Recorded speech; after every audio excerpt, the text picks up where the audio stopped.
If you look at the tweets by Donald Trump regarding any candidate that he is endorsing for any primary or election coming up this year, he always mentions tough on crime. They're tough on crime, and he has marketed himself to the American public as somebody who is tough on crime.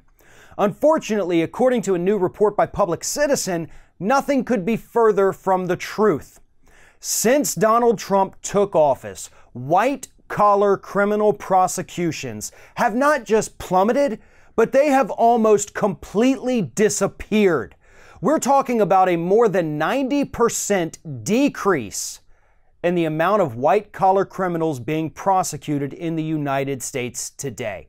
But don't worry, as Public Citizen points out, it's not because white-collar criminals suddenly reformed themselves, got their acts together, and stopped breaking the laws. It's just that now that the government is packed with even more corporate insiders than it was during the Obama years, they're just looking the other way. They're not prosecuting, they're not fining, they're not even enforcing the laws that they are legally required to be enforcing. Here are some of the numbers, and this is absolutely staggering here. The DOJ penalties against corporate offenders have fallen 90%. At the EPA, those same penalties have fallen by 94%. 10 out of the 12 agencies that Public Citizen looked into have seen an over 90% decrease in the number of penalties and prosecutions and enforcement efforts at those government agencies. Here's what that means. It means that right now in the United States of America, we have a government that is not only run by the corporations, but they control it to the point where they're not being punished when they rip you off through financial scams, when those predatory payday lenders come and squeeze you out of every dime you've ever earned, student loan scams, housing scams, environmental destruction and degradation that poisons hundreds of thousands of people every day. Nobody is being punished. In the past, we used to talk here on Ring of Fire about how nobody goes to jail. They just get fined.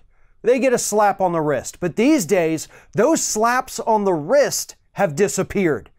They're not facing any kind of punishment for their behavior. And what's going to happen? I think we all know the answer to that.